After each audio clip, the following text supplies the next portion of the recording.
감사드리며 예수 그리스도의 이름으로 기도드렸습니다. 아멘. 자리에 앉으시겠습니다.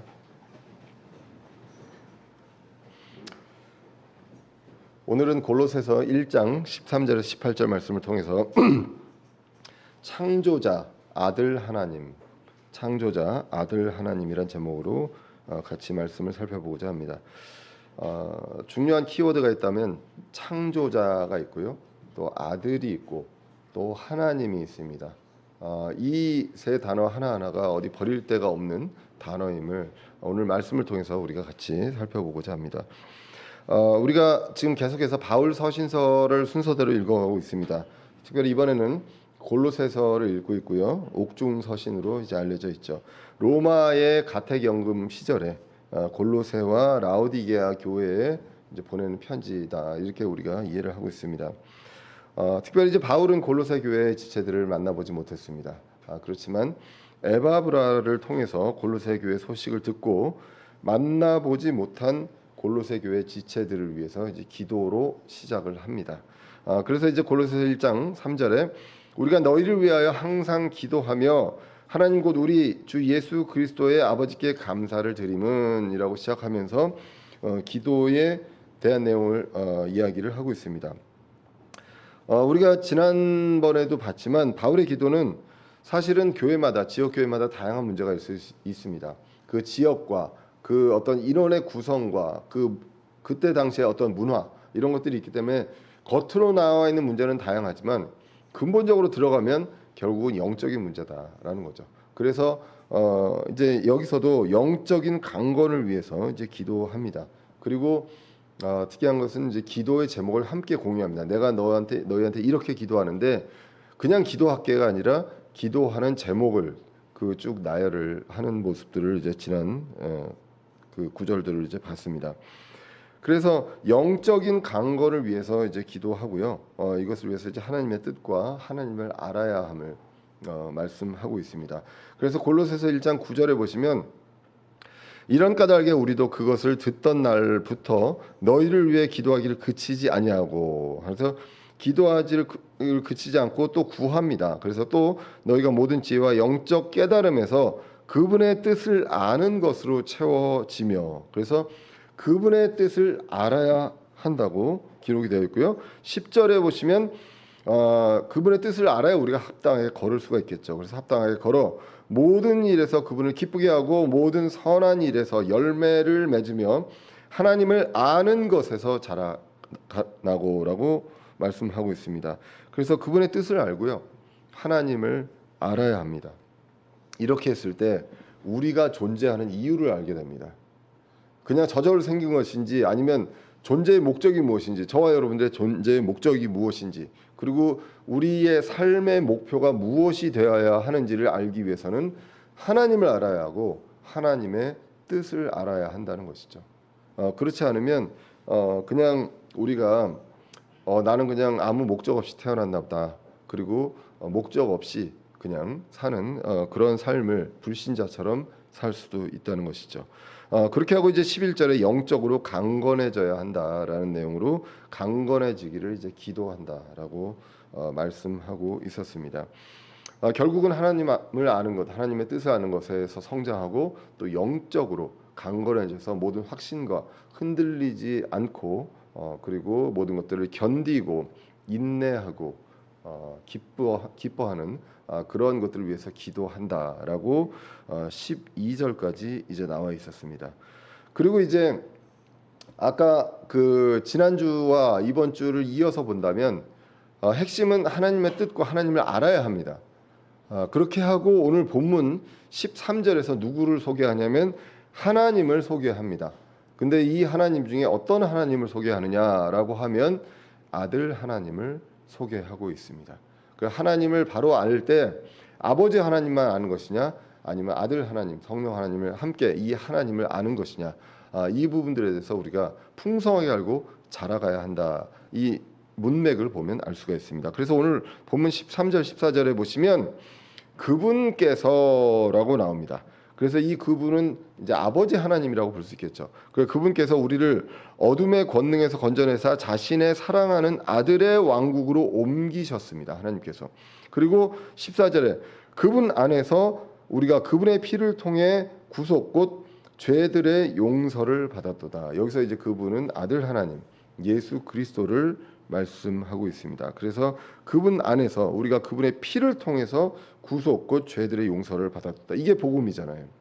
우리가 모든 성경에서 나와 있는 이 복음을 여기서도 이제 13절, 14절을 통해서 말씀하고 있습니다. 결과적으로 우리는 아들의 왕국으로 그죠? 옮겨졌습니다. 우리는 옮기셨거든요. 예, 그래서 우리를 그렇게 하셨고요. 그리고 어떤 과정을 통해서 했냐라고 하면 그분의 피를 통해서 구속하셨습니다. 이 구속은 값을 치르고 다시 사시는 것입니다. 리뎀션이라고 하거든요. 그래서 이 피값을 통해서 값을 치르고 사셨는데 그 의미가 뭐냐? 죄들의 용서를 받은 것입니다. 저와 여러분들이 지은 죄들, 이 죄들의 용서를 받았다라고 이제 기록을 하고 있습니다. 자, 그래서 그리스도께서 피값으로 우리의 지은 죄들의 대가를 치러 주셨다라고 성경 많은 구절에서 말씀하고 있습니다. 고린도전서 6장 20절에 보시면 주께서 값을 치르고 질렀다고 했네요. 그것도 맞는 말이에요. 같은데 예, 많이 질르시죠. 예, 지름신이 강림하사 뭐 이렇게 얘기합니다. 주께서 값을 치르고 너희를 사셨느니라. 이게 구속입니다. 값을 치르고 우리를 사신 거 한 단어로 하면 이게 구속이죠. 그래서 그런즉 하나님의 것인즉 너희 몸과 너희 영으로 하나님께 영광을 돌리라. 그래서 아까 말씀하셨던 구속 이것에 대해서 값을 치른 것이다. 그리스도께서 이 내용을 말씀하고 있습니다. 근데 그러면 우리한테 값을 치러야 되는 그 대가가 무엇이길래 우리가 값을 치러야 하냐? 저 여러분들 왜 값을 치러야 하냐? 우리의 죄들 때문입니다. 로마서 6장 23절입니다. 죄의 삭은 사망이나 하나님의 선물은 예수 그리스도 우리 주를 통해 얻는 영원한 생명이니라. 그래서 우리가 지은 죄들의 대가가 무엇입니까? 죽음입니다. 그래서 이 대가를 우리가 아니라 그리스도께서 치르셨다라고 말씀하고 있습니다. 어떻게 치르셨냐라고 하면 피로 하셨다라고 이제 오늘 본문이 이제 말씀을 했죠. 그래서 그분의 피를 통해 구속을 했다라고 말씀을 했습니다. 이 피는 무엇을 이야기합니까? 죽음을 이야기합니다. 피 흘림은 죽음을 말씀합니다. 그래서 우리 성경에서는 피가 생명이 있다고 합니다. 레위기 17장 11절에 보시면 이는 육체의 생명이 피에 있기 때문이라 내가 피를 너희에게 주어 제단 위에 뿌려 너희 혼을 위해 속죄하게 하였나니 피가 혼을 위해 속죄하느니라. 예수 그리스도의 피를 통해서 우리가 우리의 값을 치르셨습니다. 이것이 속죄입니다. 그리고 우리를 사셨습니다. 이것이 바로 구속입니다. 그래서 이런 부분들에 있어서 정리를 하자면 피를 통해서 구속하셨습니다. 이 값을 치르셨습니다. 그리고 오늘 골로새서 1장 14절에서 말씀하신 것처럼 우리를 건져내셨습니다. 이것이 구원이죠. 건져내셔서 어디로 옮기셨느냐? 아들의 왕국으로 옮기셨습니다. 이것을 어떤 과정을 통해서? 예수 그리스도의 피를 통해서 이렇게 하셨다라고 성경이 말씀하고 있습니다. 그래서 이제 이러한 그분의 뜻을 아는 것에서 자라가야 합니다. 지금 어떻게 말씀하셨냐면 우리가 아버지와 아버지의 뜻을 아는 것에서 자라가야 하는데, 그런데 13, 14절에 아버지 하나님에 대해서 말씀하시고 또 아들 하나님에 대해서 말씀하십니다. 근데 이 두 분을 이제 하나님으로 이제 말씀하고 있습니다.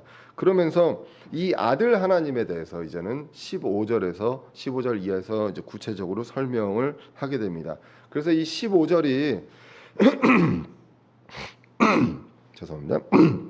15절이 이 여러 가지 뭐 논란도 되고 또 이단에서 사용하는 구절이기도 합니다. 아마도 이제 주석가들이 이제 이야기하기는 당시에 골로새 교회에 영지주의가 있어서 영지주의를 들여와서 거짓 교사가 혼란스럽게 하지 않았느냐라고 추정을 합니다. 왜냐하면 이 구절을 통해서 그렇습니다. 왜냐하면 여기서 우리는 그리스도의 신성을 강조하고요. 예수 그리스도가 하나님이라는 것을 강조하고 또 예수 그리스도가 100% 육체로 오신 그분이 하나님이라는 걸 강조하고 있거든요. 근데 그것을 부인하는 것이 영지주의입니다. 그래서 이런 것들에 대해서 다른 성경보다도 분명하게 더 구체적으로 말씀을 하고 있습니다. 그래서 오늘 이런 전제로 한번 15절을 보시면 이렇게 기록되어 있습니다. 그분께서는 보이지 아니하는 하나님의 형상이시요 모든 창조물의 처음 난 자이시니라고 이제 나옵니다. 먼저 오늘 그 앞에 이제 14절하고 보시면 14절에서 예수 그리스도를 분명하게 정의를 하고 그리고 이제 그분이라고 나오거든요. 그래서 이 그분은 예수 그리스도를 그리고 아들이라고 표현하는 아들의 왕국 할 때 그 아들이라고 표현하는 그 분입니다. 근데 이 아들은 뭐라고 말씀하시냐면 보이지 아니하는 하나님의 형상이다. 그러니까 결국 하나님은 보입니까? 안 보입니까? 하나님은 안 보입니다. 근데 우리가 볼 수 있는 하나님의 형상이 있다고 성경은 말씀합니다. 그 형상이 누구시냐? 바로 아들 하나님이다 라는 것이죠. 그래서 예수님은 그분의 형상이다라고 기록합니다. 이거를 요한복음에서도 예수님이 말씀하시는데 제자들이 하나도 못 알아듣고 있는 내용들도 많이 있습니다. 요한복음 14장 7절을 보시면 제자들이 자꾸 하나님을 이제 보고 싶고 막 이제 그렇게 하니까 너희가 나를 알았더라면 내 아버지도 알았으리라. 이제부터 너희가 그분을 알며 또 보았느니라라고 말씀하십니다. 그래서 예수님을 보시면 예수님이 말씀하시기를 나를 보면 하나님을 본 것이다. 왜? 하나님이 하나님의 형상이기 때문에 그렇다라는 것이죠. 요한복음 전체의 주제를 한 문장으로 하면 뭐라고 보통 얘기하냐면 하나님이신 예수님입니다. 요한복음은 하나님이신 예수님, 마태복음은 왕으로 오신 예수님이십니다. 그리고 마가복음은 종으로 오신 예수님이십니다.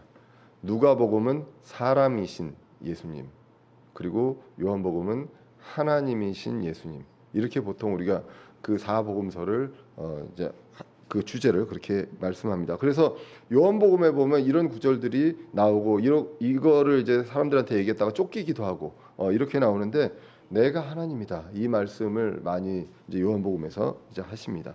그래서 제자들에게도 얘기합니다. 아직까지 거기까지 하나님을 아는 것에서 자라가지 못하고 있는 겁니다.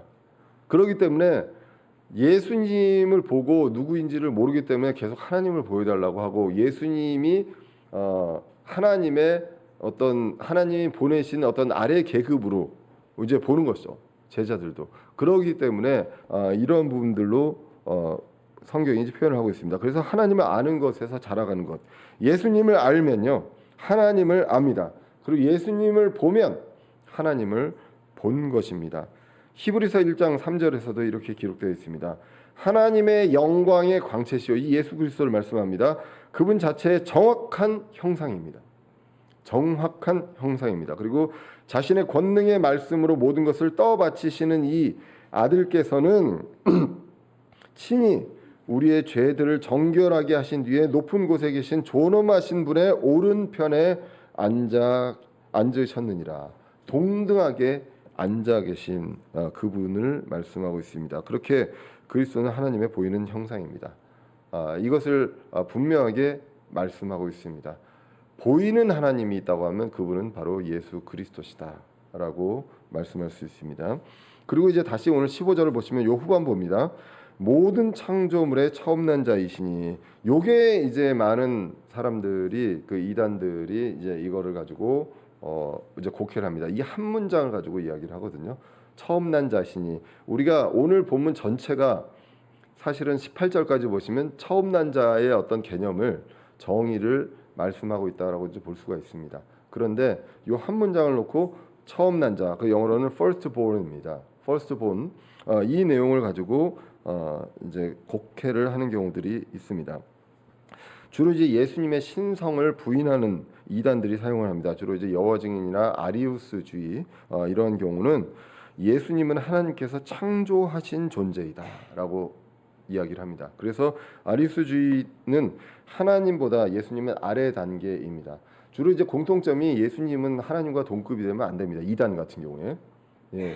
왜냐하면 그래야 이단의 교주가 그 자리를 갈 수가 있죠. 그렇기 때문에 예수님이 하나님이라고 되면 내가 하나님이야라고 하는 순간에 사람들이 이제 거부감을 확 느끼겠죠. 그러니까 하나님보다는 아래이면서 굉장히 전능하면서 뭐 이렇게 얘기를 해야 그래야 되는데 여기를 대표하고 근거하는 구절로 보통 first born, 그래서 모든 창조물의 처음 난 자다라고 하는 내용으로 이야기를 합니다. first born의 성경 사용 사례를 전체적으로 살펴보면요. 첫 번째 의미로는 우리가 알고 있는 first born이 많이 있습니다. 장자, 맏아들, 맏딸 이렇게 해도 사용이 됩니다. 그러니까 시점, 시간의 측면에서 이렇게 보는 게 있고요. 또 두 번째 뜻도 있습니다. 그 1828년 웹스터 사전도 그렇고 캠브리지 사전 같은 경우도 보면 뭐라고 나오냐면 으뜸이고 가장 위대하신 분이다. 그러니까 most excellent, 그 most distinguished 이렇게 이제 하고 있습니다. 그래서 이거는 시점이 아니라요. 그 위치, 상태, 그 직위 이런 것들 있죠. 그 위치 상태에서 이 first born을 말씀하기도 합니다. 자, 구약에서 보면 이제 first born의 의미가 주로 이제 뭐 이스라엘 뭐 이렇게도 이제 나오기도 하고요. 또는 구체적으로 시점의 뜻으로는 장자, 맏아들, 맏딸로 쓰이기도 했습니다. 그런데 그렇게만 쓰였느냐 구약에서 그렇지 않은 경우들도 있습니다. 예를 들면 시편 89편 같은 경우에 다윗이 나옵니다. 물론 이제 예수님의 예표로 나오는데 다윗이 나오는데 다윗은 2세의 아들이죠. 첫째일까요? 막내일까요? 막내입니다. 막내인데 어떻게 나오느냐? 시편 89편 27절입니다. 나 또한 그 다윗입니다. 그를 나의 처음 난 자로 삼아 땅의 왕들보다 높게 하며라고 나옵니다. 그러면 처음 난 자가 맏아들이 아니잖아요, 다윗이. 그런데 처음 난 자로 삼아서 어떻게 합니까? 땅의 왕들보다 높게 만듭니다. 그러니까 위치를 높게 만드는 거예요. 으뜸으로 이제 만드는 그런 식으로도 나옵니다. 그러니까 상징적으로 예수님을 상징하고 통치자 이렇게 그 아주 우월한 존재 이렇게 사용할 때 이제 first born을 쓰입니다. 왜냐하면 이스라엘 문화에서도 장자한테 그런 축복을 주잖아요. 그러니까 그 축복권의 어떤 관점에서 봤을 때 이게 완전히 다른 뜻이냐 아니면 맥락은 같냐라는 건데 시점이냐 위치 상태냐 이 부분들로 이제 우리가 좀 구분을 해볼 수가 있습니다. 또 요셉의 아들이 둘이 있었습니다. 혹시 기억나시는지 모르겠습니다. 므낫세와 에브라임이 있습니다. 그 중에 첫째가 누구냐 하면 므낫세입니다. 그런데 에브라임한테 이제 그 야곱이 축복을 하죠. 이제 그런 게 이제 창세기에도 나오고 그리고 예레미야 31장 9절을 보면 이렇게 나와 있습니다. 그들이 슬피 울며 올 것이요 내가 간구를 듣고 그들을 인도하여 그들로 하여금 물 있는 강가에서 곧 고든 길로 걷게 할 터인즉 그들이 거기서 걸려 넘어지지 아니하리라. 나는 이스라엘에게 아버지요 에브라함은 나의 처음 난 자니라라고 나옵니다. 그래서 이 first born이 이렇게도 쓰인다라는 것이죠. 이거 뭐 그 제가 해석한 건 아니고요. 뭐 늘 말씀드리지만 여러 그 많은 책들을 찾아보고 합니다. 근데 뭐 같은 의미로 같은 해석으로 하지는 않기 때문에 이런 부분들에 있어서 제가 이제 오늘 여기에 많은 시간을 할애한 이유는 이걸 제대로 알아야 된다. 이게 정답이다. 하나가 정답이다를 말씀드리지 않아요. 지금 보면. 그래서 듣고 혼란스러울까 봐요. 말씀을 드리는데 이게 과연 얼마나 중요한가라는 부분들에서 그러니까 이단에서 사용하는 부분들에 대해서 이거에서 속지만 않으면 되지 이 부분들에서 나와 있는 해석이 이게 유일한 정답이다라는 것들은 아니라는 말씀을 드리고 싶습니다. 목적은 이단이 이걸 가지고 예수님은 하나님이 아니고 하나님의 아들로서 아래에 있는 존재다라고 하는 부분들에 대해서 정확하게 성경으로 반박을 할 필요가 있습니다. 그래서 first born이라는 것은 장자의 의미 이게 그럴 수도 있고 아닐 수도 있다라고 이제 우리가 볼 수가 있습니다. 위어스비 그 주석에 보면 이 본문의 firstborn은 시간적인 의미가 아니라 위치와 상태의 개념이다. 가장 중요하고 최고다라는 내용으로 제가 아까 말씀드린 그 내용으로도 이야기하고 있고요. 피터 러크만 주석은 시점으로 이야기를 합니다. 그러니까 아까 위치와 상태에 있고 막 혼란스러워지죠. 그러니까 오늘 오후에 제가 설명을 다시 드리도록 하겠습니다.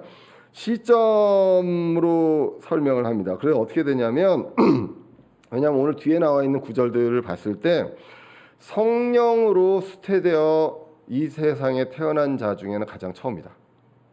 그래서 firstborn이다 라고 합니다.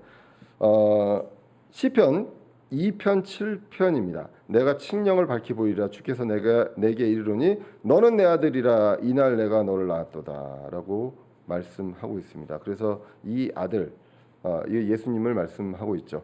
그래서 낳았다라는 내용이 있습니다. 그래서 낳았다라는 것이 있기 때문에 이 부분들에 대해서 이제 분명히 이제 낳았는데 어느 시점이냐라고 했을 때 예수님이 나오신 날이 태어나신 날이 이 땅에서 했을 때 시점이 있지 영원으로 했을 때는 시점이 없잖아요. 그렇기 때문에 그 시점이 여기서는 이 날 이게 어떤 특정 시점을 말하는 게 아니다라고 하면서 골로새서 1장 15절은 지상에서의 태생을 말한다. 그래서 남자와 여자가 아닌 성령으로 수태된 첫 번째 사람이다 라는 식으로 이제 이야기했다라고 하면서 근거 구절을 또 이야기합니다. 로마서 8장 29절입니다. 그분께서는 자신이 미리 아신 자들을 또한 예정하사 자신의 아들의 형상과 같은 모습이 되게 하셨나니 저 여러분들을 이야기하는 거죠. 그죠? 자신의 아들의 형상과 같은 모습이 되게 하셨습니다. 구원받은 사람들은 이제 그렇게 됩니다. 이것은 그분이 많은 형제들 가운데서 처음 난 자가 되게 하려 하심이라 라고 이제 기록이 되어 있습니다. 그래서 이렇게 보면 어떻습니까? 우리도 이제 구원받으면 성령으로 다시 태어나잖아요. 그러니까 성령으로 다시 태어나는 자들의 처음 난 자다. 이렇게도 피터 러크만은 해석을 합니다. 그래서 예수 그리스도는 아들 하나님입니다. 하나님인데 이 땅에 오신 그 개념으로 봤을 때는 그렇게 할 수 있다. 그래서 삼위일체, 그러니까 그분은 영혼의 관점에서 이미 존재하신 분인데 인간의 몸에 해당하는 그 삼위일체의 한 분이시고 그리고 세상에 육체로 오신 분 이렇게 이제 개념을 정의하면서 예수님의 신성을 부인하지 않고요 삼위일체 하나님을 말씀하고 있습니다. 여기까지 이제 예수님이 하나님이라는 걸 이야기하고요. 다른 해석 중에 이제 아까 아리우스도 있었고 오리겐이라는 사람은 오리겐은 어떻게 해석을 하냐면 그리스도가 탄생의 시간, 그리스도의 탄생이요. 시간을 창조하기 이전에 이제 태어나셨다라고도 이야기를 합니다. 그리고 아리우스는 영원에는 시간 요소가 없기 때문에 시간 안에서 창세기 1장에 그 이전에 태어난 존재다라고 그래서 그리스도가 더 낮은 신으로 태어났다라고 이야기합니다. 여호와 증인도 이제 그렇게 이야기를 합니다. 그래서 시점이 있고 그렇고요. 이 영혼에 대한 것도 이제 뭐 물리적으로도 그렇고 철학적으로도 그렇고 우리가 분명하게 이제 해석을 하기는 어렵습니다. 우리는 시간 안에서만 살아봤기 때문에 시간이 없는 상황에서 영혼에 대한 부분들을 정의하기 굉장히 어렵습니다. 그렇기 때문에 앞으로 우리가 영원한 삶을 산다는 게 시간이 무한대로 가서 영원한 건지 아니면 시간 자체가 이제 사라져서 영원한 건지 이 부분들에서 우리 개념이 우리가 확정되지 않았다는 거죠. 우리가 수학적으로는 무한대란 말 들어보셨나요? 무한대. 그 수학에서 보면 그 적분을 할 때 마이너스 무한대에서부터 플러스 무한대까지 적분을 합니다. 그러면 시간이 어떤 경계가 없이 근데 그것도 시간의 영역에서 이제 하게 되거든요. 근데 그것을 뛰어넘는 그런 이제 영혼이 있습니다. 그래서 이 영혼에서 그 태어났다라는 그렇게 하면서 예수 그리스도를 낮은 존재로 보는 것이죠. 여기서 핵심은 뭐냐면요. firstborn이 지금 말씀드렸지만 약간의 해석들이 다르죠. 근데 결론이 이걸 통해서 이걸 해석한 목적이 무엇이냐? 예수님이 하나님이다라는 걸 주장하기 위해서 해석한 게 있고요. 그리고 아니야. 예수님이 이 구절 때문에 예수님은 하나님보다 아버지 하나님보다 낮은 존재야라고 해석한 게 있습니다. 결국은 해석의 결론이 무엇이냐 이것이 굉장히 중요하다는 것입니다. 예수 그리스도를 하나님으로 볼 것이냐, 아버지 하나님과 동등한 존재로 볼 것이냐, 이 부분들이 있습니다.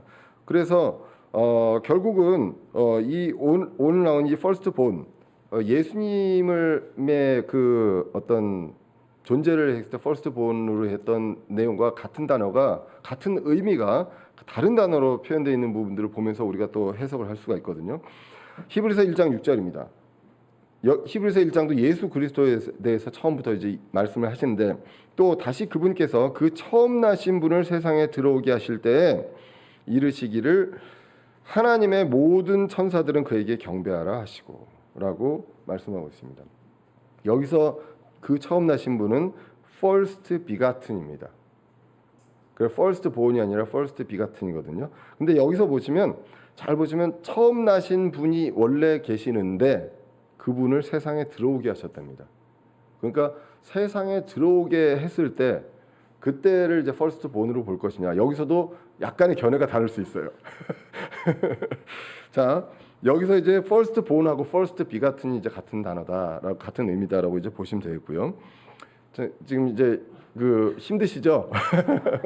근데 제가 왜 이 내용을 계속 얘기하냐면, 뭐 아시겠지만 누가 이 부분들을 가지고 first born을 해석을 해가지고 아리우스주의로 이제 오해를 받는 분이 있잖아요.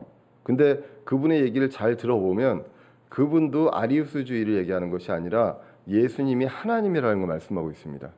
근데 그 하나가 이건 이 얘기는 아리우스주의인데라고 얘기하는 것들 때문에 이 어떤 경계를 하기 위해서 제가 지금 이 내용을 장황하게 설명을 드리는 거예요. 지금 어느 하나 구절에 가지고 이거를 퍼스트 본은 이렇게 해석했어? 그럼 아리우스주의야? 이렇게 하지 말라는 거죠. 결론적으로 예수 그리스도를 아버지 하나님과 동급으로 보느냐, 아니면 아버지 하나님의 아래로 보느냐, 이거의 근거로 이거를 해석하느냐, 이런 부분들로 우리가 좀 보셨으면 좋겠다라는 것입니다. 여기서 이제 비겟이 나옵니다. 비갓은 비겟이 나오는데, 성경에서 이제 비겟이 나오는데 이 비겟은 남자가 남자를 낳는 데로 나옵니다. 그러니까 결국 마태복음에 이제 누가 누굴 낳고 누가 누굴 낳고 나오잖아요. 거기 남자가 남자를 낳는 거잖아요. 근데 남자가 남자를 낳을 수가 있나요?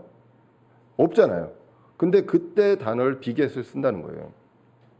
그럼 이것은 낳는다는 개념으로 전체적으로 볼 수는 있지만 나온다는 개념으로도 볼 수가 있습니다. 그래서 여기에서 이제 어떤 의미가 나오냐면 허리에 대한 의미가 나옵니다. 허리에 대한 의미. 자, 한번 성경에서 이제 보시면 히브리서 7장에서 예수님에 대해서 계속 얘기하면서 예수님의 예표가 되는 제사장이 있어요. 우리가 제사장 하면 레위 계열의 제사장이라고 하잖아요. 근데 다른 제사장을 이야기하잖아요. 그 사람의 이름을 기억하시나요? 예, 멜기세덱입니다. 멜기세덱한테 아브라함이 11조를 10분의 1을 드리는 내용을 설명을 하면서 이렇게 이야기합니다. 히브리서 7장 9절에 보시면 나는 11조를 받는 레위도 아브라함 안에서 11조를 바쳤다고 말할 수 있나니 라고 합니다. 그러니까 레위가 11조를 아브라함과 함께 바쳤다는 거예요. 그 내용을 얘기하면서 그 이유가 무엇이냐? 10절에 멜기세덱이 아브라함을 만났을 때 레위는 이미 자기 조상의 허리에 있었느니라. 그러니까 우리가, 저와 여러분들이 태어날 때요, 지금 우리 생물학적으로는 엄마와 아빠 사이에서 이제 정자와 난자를 통해서 태어나잖아요. 그런데 성경적인 개념에서 저와 여러분들은 언제부터 있었습니까? 언제부터 있었어요? 아담 때부터 있었습니다. 아담의 허리에 있었습니다. 아담의 허리에 있다가 어느 시점에 나온 것입니다. 그것을 비겟, 그래서 비갓 이렇게 이제 이야기를 하거든요. 그래서 사실 우리 동심례교회에서도 아담이 죄를 지었는데 그게 우리하고 무슨 상관이 있어라고 얘기할 때 어떻게 설명한 논리가 있냐면 이 내용 가지고 설명합니다. 그 레위가 멜기세덱한테 언제 11조를 바쳤느냐? 아브라함하고 같이 바쳤다. 그러면 아담이 죄를 지을 때 우리는 어디 있었어요? 아담의 허리에 있었습니다. 그렇기 때문에 우리도 죄를 지은 거죠. 이렇게도 이야기를 한다고 합니다. 그런 게 이제 있어요. 독립침례교회 이제 그 어떤 해석에도 있습니다.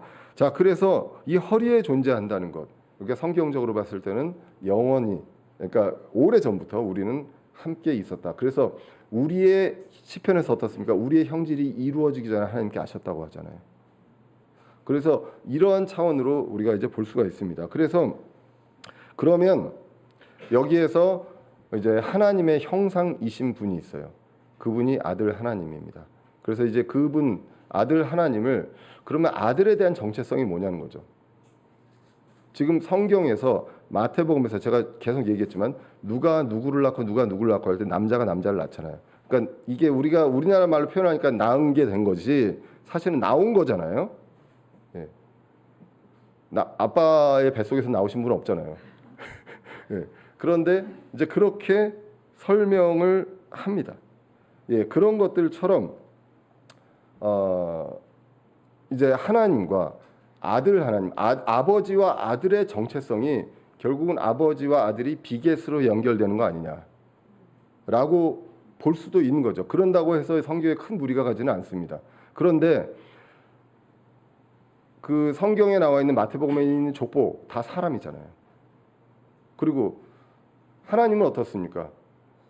하나님이 비겟을 했는데 사람이 나옵니까? 하나님이죠. 예. 그렇기 때문에 이러한 해석도 가능하다. 그러니까 왜 하필이면 아버지 하나님 있고 아들 하나님이 있냐는 거죠. 그냥 하나님 1, 하나님 2, 하나님 3 하시면 되잖아요. 근데 왜, 그러니까 이게 제가 예전에, 이게 좀 얘기가 길어지는데 제가 예전에 이 성경을 처음 읽고, 독립침례교 성경을 읽고, 저는 처음에 그 구원받기 전에 예수님이 아래의 존재인 줄 알았어요. 그 장로교회 다니면서 그랬었거든요. 근데 하나님인 거예요. 근데 아들 하나님이래요. 근데 아들을 그 자매님 보고 아들이라고 부를 수는 없잖아요. 그죠? 그리고 저희 아버지 보고 저희 아버지가 제 아들이라고 할 수 없잖아요. 그거는 그 뭐냐, 어떨 때 얘기합니까? 내가 이런 일이라면 내가 네 아들이다. 이럴 때나 그런 얘기 하잖아요. 그렇잖아요. 그러면 아버지와 아들의 정체성은 분명히 있는 거예요. 근데 이 정체성이 뭘까라는 생각을 굉장히 고민을 많이 했습니다. 쓸데없는 고민을 한 거죠, 저도. 예, 그러니까 고민이라기보다는 뭐 그냥 알고 싶었던 거예요. 근데 그게 구원하고 상관없지만 이제 그렇게 많이 이제 지내 왔었습니다. 그런데 이런 부분들이 결국 이렇게도 해석할 수가 있겠구나. 그러면 이제 아들의 존재에 대해서, 그래서 예수님을 그 설명할 때도 말씀 하나님, 그죠? 아들이라고도 하고 말씀이라고도 하잖아요. 근데 그분이 하나님이라고 하거든요. 그렇게 그 요한복음 1장 2절에서도 그렇게 이제 말씀을 하시죠. 그리고 이제 요한복음 1장 18절에도 아무도 어느 때나 하나님을 보지 못했을 때 아버지 품속에 계신, 그죠? 독생자께서 그분을 밝히 드러내셨느니라. 온리 비가튼 선입니다. 예, 그래서 이렇게 말씀하고 있습니다. 그래서 영원 속에서 하나님은 존재하고 있고요. 말씀도 영원 속에서 존재하십니다. 근데 이분이 아들이시고요. 그리고 보이는 형상입니다. 하나님의 보이는 형상입니다. 요한일서 1장도 한번 보겠습니다. 처음부터 계셨던 그것, 즉 생명의 말씀입니다. 예수님이시죠. 말씀에 관하여는 그것을 우리가 들었고 우리 눈으로 보았으며 자세히 살펴보았고, 자세히 살펴보았더니 어떻습니까? 예쁘다. 그죠? 예, 우리 손으로 만졌도다라고 하면서 이 말씀 하나님이 어떤 분이냐? 요한일서 5장 7절에 하늘에 증언하는 세 분이 계십니다. 곧 아버지와 말씀과 성령님이십니다. 아버지 하나님, 말씀 하나님, 성령 하나님이고 이 세 분이 하나이시니라라고 말씀하고 있습니다. 자, 그래서 아들 하나님이란 정체성, 이 부분도 한번 그거 가지고 이제 그 한다고 해서 하나님의 어떤 신성을 부인하느냐, 그건 아니라는 거죠. 그러니까 이런 것들을 가지고 결국은 이 구절을 해석할 때 예수님을 아버지 하나님과 동급인 하나님을 보느냐 아니냐, 이것을 해석하는 근거로 삼느냐, 이걸로 판단을 하시면 좋겠다는 거예요. 그래서 아리우스주의나 이런 분들이 여호와 증인이 얘기할 때는 우리가 이 성경 구절 골로새서 1장 15절부터 18절까지를 쭉 봐서 쭉 여러분들이 설명하실 수 있는 자신 있게 설명하실 수 있는 그 논리를 설명하시면 돼요. 지금 말씀드린 요 세 가지 중에서 자신이 없는 건 못하겠지만 이제 그런 부분들로 하시면 된다는 거죠. 그래서 정리를 하자면 성경의 용례에서 퍼스트본은 장자가 아닌 경우도 표현을 합니다. 으뜸으로 표현도 하고 그리고 하나님의 품 속에서 존재하시고 그리고 이제 나오신 분 이렇게 아들의 정체성도 표현할 수 있고요. 그리고 피터 러크만처럼 이 땅에 성령으로 태어나신 첫 번째 사람 이렇게도 표현 해석이 가능하다라고 이제 보시면 되겠습니다. 모두 하나님 그리고 영원의 존재 예수 그리스도가 하나님이고 영원히 존재하신 분이었고 시간 이전에 존재하신 분이었고 하나님의 형상이다. 이거에 대해서 이견을 다는 건 없습니다. 이 해석들 중에. 그래서 이 부분들에 대해서 이따 오후에 좀 다시 이제 설명을 드리겠습니다. 그래서 해석은 다를 수 있으나 중요한 점은 예수 그리스도가 하나님의 아래의 존재인가 아니면 하나님 그 자체인가 이것이 중요합니다. 그 다음에 이제 이 부분들에 대해서 16절 이하에서도 무엇을 강조하는지 우리가 볼 수가 있습니다. 지금 이 퍼스트 본을 가지고 뭐 장자냐 아니냐 이걸 가지고 시비를 하고 논쟁을 할 거냐 아닐 거냐라는 것들은 16절 이하에서 보시면 됩니다. 어떤 초점으로 이 말씀을 하신 것인지 이는 이라고 나옵니다. 이는 15절에서 이 처음 난 자다. 예, 그리고 하나님의 형상이다. 이 말씀을 하고 이 말을 한 이유는 이것 때문이다라는 거죠. 그죠? 이 말한 이유가 뭐냐? 그분에 의해서 모든 것이 창조되었기 때문이다라는 것입니다. 그래서 그분은 창조자라는 것입니다. 예수 그리스도는 창조자라는 것이죠. 피조물, 창조물이 아니라 창조자. 이거를 강조하기 위해서 내가 그 앞에 지금 15절에 이것을 썼다. 요 문장의 맥락입니다. 예, 그래서 피조물이 창조할 수 있느냐라는 거죠.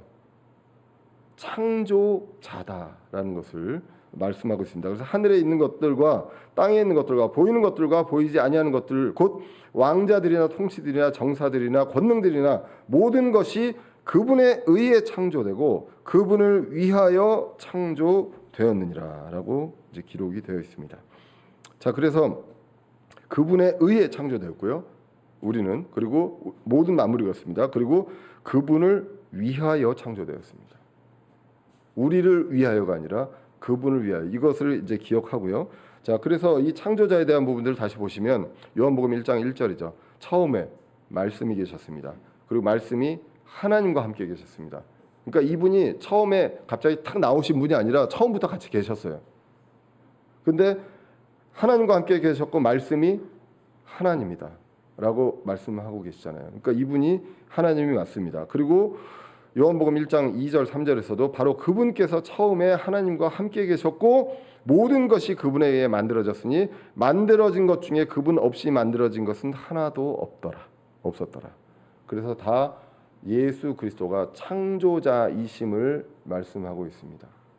예, 이 정도 하면 그 다음부터는 이제 그 반박 불가인 것이죠. 그래서 아들 하나님 그리스도에 의해서 창조되었고요. 그리고 16절에 그분을 위하여 창조되었다라고 기록을 합니다. 그래서 그분을 위하여가 무엇일까요? 그분의 영광을 위하여, 그리고 그분의 뜻을 위하여, 그분의 뜻을 이루기 위하여, 그분의 영광을 위하여 우리가 창조되었다. 모든 것들이 창조되었다라고 기록을 하죠. 그래서 고린도전서 10장 31절에 그런즉 너희가 먹든지 마시든지 무엇을 하든지 모든 일을 하나님의 영광을 위하여 하라라고 기록이 되어 있습니다. 우리가 아버지의 뜻을 알고 하나님을 하면 뜻을 알고 하나님을 안다면 예수 그리스도를 알고 예수 그리스도가 창조자이심을 알고 이 창조자가 있는데 우리가 왜 창조가 되었느냐? 그분에 의해서 창조되었고 그분을 위하여 창조되었기 때문에 이제는 그분의 뜻을 알아가고 하나님의 영광을 위해서 그분의 뜻을 위해서 우리의 삶의 목표가 그리고 존재의 의미가 정해져야 한다는 것입니다. 그래서 골로새서 1장 9절 10절에 하나님의 뜻을 알고 하나님을 아는 지식에서 자라가는 것 매우 중요합니다.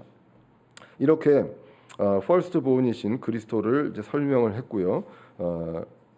그 다음에 이제 17절로 가서 보시면 이렇게 기록되어 있습니다. 또 그분께서는 모든 것보다 먼저 계시고 모든 것은 그분으로 말미암아 존재하느니라.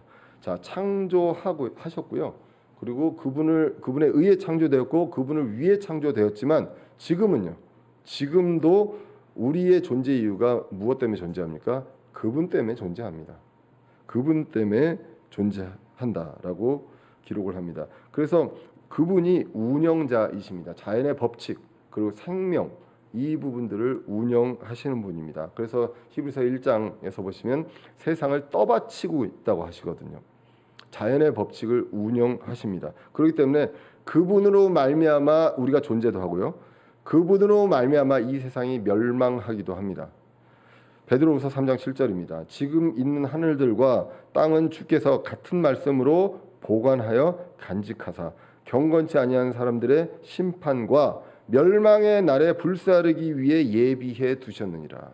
그분으로 말미암아 존재하고 그분으로 말미암아 멸망할 것입니다. 그래서 우리는 그러한 존재다라는 것을 우리가 분명히 알고 하나님을 아는 것에서 자라가야 하겠습니다. 이제 그리스도를 이렇게 설명을 하고 그 다음에 이제 이 땅에서 우리가 그러면 그분의 뜻을 위해서 그분의 영광을 위해서 살기 위해서 저와 여러분들을 어떻게 만들어 주셨습니까? 그리스도의 몸으로 만들어 주셨거든요. 그래서 그리스도의 몸으로서 이제 그리스도의 일을 해야 합니다. 그런데 그럼 예수님의 그 위치가 어디 있느냐? 이것이 골로새서 1장 18절입니다. 그분께서는 몸 곧 교회의 머리이십니다. 예, 머리이시고요. 그리고 그분께서 시작입니다. 예, 교회의 시작이죠. 그렇죠? 그리고 죽은 자들로부터 처음 난 자이시니 여기서도 firstborn입니다. 영어로 firstborn이거든요. 그리고 이것은 그분께서 모든 것에서 으뜸이 되려 하심이라. firstborn을 강조하는 이유가 무엇입니까? 예수 그리스도가 창조자이시고요. 교회의 머리이시고 으뜸이시다. 이 이야기를 하기 위해서 firstborn이라는 단어를 쓰신 것이지 예수님이 하나님 아래에 있는 그 어떤 급이 하나 낮은 신 이거를 말씀하기 위해서 firstborn을 쓴 게 아니다라는 것을 우리가 성경을 통해서 오늘 18절까지만 읽어도 이제 알 수가 있습니다. 그래서 그리스도의 몸이 교회임을 분명하게 말씀하시고 그 몸의 머리가 예수 그리스도 아들 하나님이심을 분명하게 말씀하고 있습니다. 그리고 그 죽은 자들로부터 처음 난 자다라고도 이제 말씀하고 그리고 이 모든 것에서 으뜸이 되시는 그러한 것들로 하기 위해서 이제 이렇게 그 정의를 하십니다. 그래서 오늘 본문은 하나님을 아는 데 있어서 아들 하나님을 아는 거 굉장히 중요하다라는 것을 말씀하고 있습니다. 그분이 창조자라는 것입니다. 그분에 의해서 창조되었고요. 그분을 위해서 창조됐다. 저와 여러분들이 잘 먹고 잘 살고 행복하게 하기 위해서 창조된 것이 아니라 그분을 위해서 창조되었다. 그래서 그것을 제대로 안다면 이제는 우리가 그리스도의 몸을 이루고 있는 우리가 이제는 머리이신 아들 하나님, 예? 그분을 위해서 우리의 삶의 목표와 삶의 방향이 정해져야 한다라는 것이죠. 그래서 이것을 아는 것이 이제 중요합니다. 그래서 이제 이것을 알고요, 교회가 이것을 감당하고 그리고 주님의 뜻을 순종하며 나아가야 하겠습니다. 그래서 아들 하나님을 잘 알고요, 그리고 그분에 의해 창조된 우리가 그리고 그분을 위해 창조된 우리가 그분을 위하여 이 땅에서 주님 다시 오시는 날까지 그리스도의 역할을 잘 감당할 수 있어야겠습니다. 이것을 위해서 우리가 이 말씀 붙들고 이제 얼마 남지 않은 주님 다시 오신 날까지 하루하루를 그 목적에 맞게 살아갈 수 있는 저와 여러분들 되시기를 간절히 기원합니다. 기도하겠습니다. 살아계신 하나님 아버지, 오늘도 부족한 사람의 입술로 주님의 말씀을 귀한 말씀 듣게 해주심을 감사합니다. 아버지 하나님, 저희들이 말씀을 통해서 하나님을 알아갈 때 아들 하나님 그리스도를 알아가는 것이 중요함을 오늘 말씀을 통해서 알게 되었습니다. 그리스도께서 창조자이시고 그분에 의해서 창조되었고 그분을 위하여 창조되었다는 것을 오늘 말씀을 통해서 알게 됩니다. 그래서 이 아들 하나님을 우리가 바라보며 이 땅에서 이 아들 하나님이 일을 저희들이 같이 순종하며 잘 감당할 수 있도록 인도하여 주시옵소서.